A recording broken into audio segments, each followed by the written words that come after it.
Okay, that's one completed chimney, and my hat goes out to the people who wield these things for a living, because I'm convinced after doing the chimney on the cabin and doing the chimney on my forge and the stonework that I don't think you make a mason. I think they come out of the womb with the ability to do it. So I have a few skills, but this is certainly not my forte. Anyway, I'm taking stock today of where I'm at.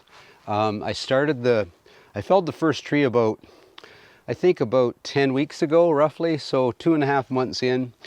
I pretty much got it closed in. I installed a wood stove this morning, and I'm going to have a look at that. I'm going to actually fire it up for the first time to see if the smoke goes the right direction.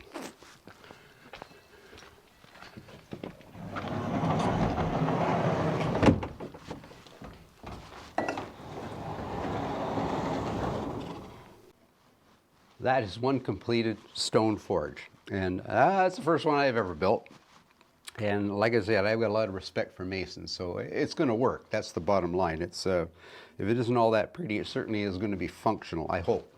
We won't know till I light that first fire to see how good this side draft chimney is going to work. But the only thing missing at this point is the engine that sort of drives the thing, and that's the double lung bellows. So, and I've never built them either. That's going to be an experience. I mean, Kathy's father used to have a saying. He said, "Don't say I can't do something, say I can do it, and then figure it out as you go along, and it'll come together." So that's going to be my approach with the bellows.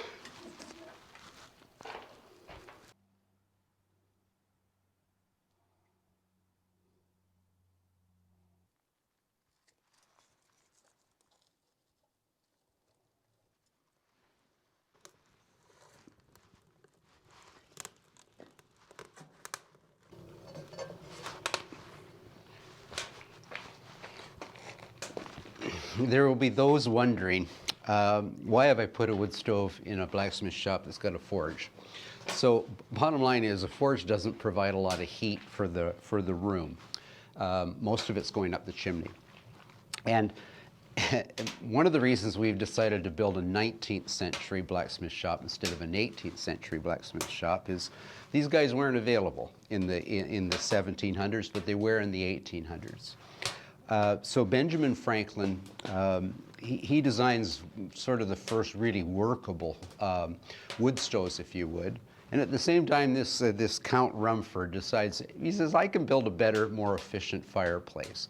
So he works at developing an improvement to the normal fireplace, which was just a box in the wall, while Franklin's working at developing a wood stove. So they take the efficiency of fireplaces that was about 20%, and they increase it to close to 40. Now, Franklin's stove is slightly more efficient than a Rumford fireplace, but not that much. So we've moved ahead a bit from Franklin's stove here. Now, not all that far, but it is good, and in terms of efficiency. So if we think about it, if this was my home and the square footage you see inside here, the formula or rule of thumb was fill it full of wood, and that would be the amount of wood that you would require for a normal winter. And if it was an abnormally cold winter, then you would need maybe half that much again. So that's a lot of wood. So along comes the cast iron stove. Now we burn half as much wood and we produce twice as much heat. So I have the fireplace or the wood stove in here because I don't always have the forge going, and trust me, in the dead of winter, when it's in the sub-zero temperatures, that forge isn't going to keep it hot. And for that matter, given it's a log construction, no insulation, this isn't going to keep it overly warm, but at least tepid, if you would, not tropical. So I'm going to have a little workbench I'm going to build over in the corner, and that'll get me close to the wood stove. So when I'm working on finicky stuff, gun building, things like that, I'm going to be nice and close to that wood stove, so it should provide enough heat for me. Yeah, so it's coming along. Anyway, I'm going to go outside and see if smoke's going in the right direction. Seems to be working well. Just installed that pipe the other day.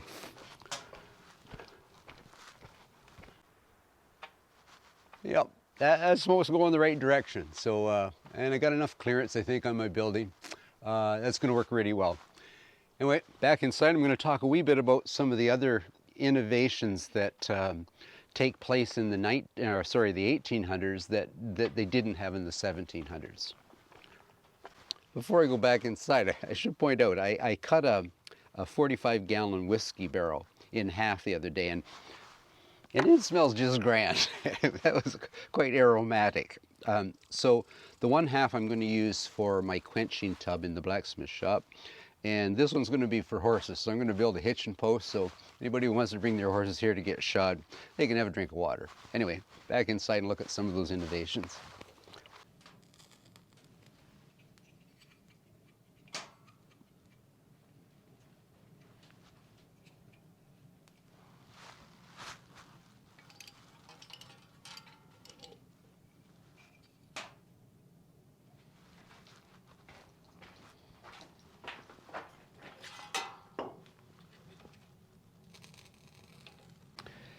You know, we often think of the 17 and 1800s, 16, 17, 1800s as being sort of normal and nothing really changed. Well, it was dramatic, the change.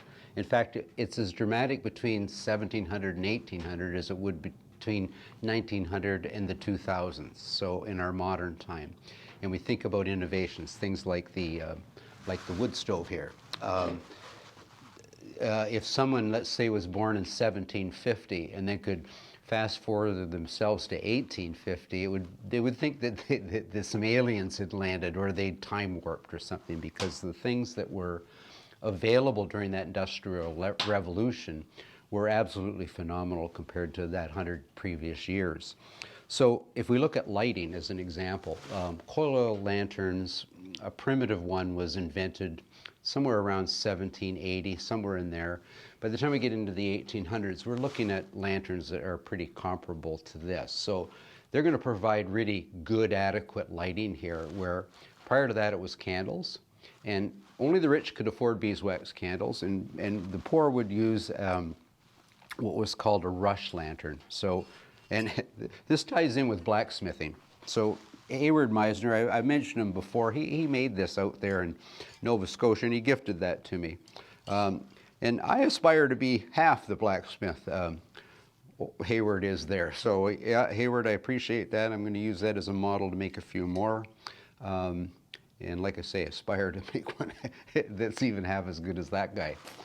But lighting, if you think about it, how it changed the world, when we're dealing with the rush lantern period, so early 1700s and even later if they were poor, very poor light would last about 20 minutes tops, and it gave about the same amount of candle light power as a single match.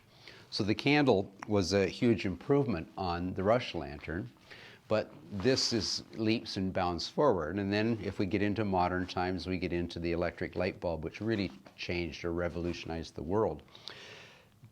But I guess there are people out there, if you've worked shift work in your life, and again, I'm drawing in some modern things with some old things here, but if you've worked shift work in your life, you can attribute that shift work to the light. Because light allowed factories, blacksmith shops, manufacturing places to work after dark, which is something that was unthinkable in the 1700s. When it was dark, you hunkered down by the fire, had your supper, and read, went to bed. I mean, it was as simple as that because there simply wasn't light. Anyway, I'm pretty pleased with the progress here. Like I say, I'm about 10 weeks roughly from the first log down to this point.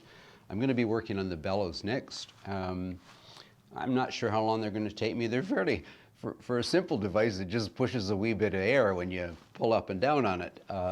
They're rather complicated little ditty. But yeah, I'm going to be working on that. And once I get that done and plumbed in, I'm going to be banging that first steel. I am off for deer hunting for the next few weeks, so it's going to be a few weeks before I get at shaping that first bit of metal. But I'm pretty excited about it. It's been a fun project, and like I say, it's nearing completion.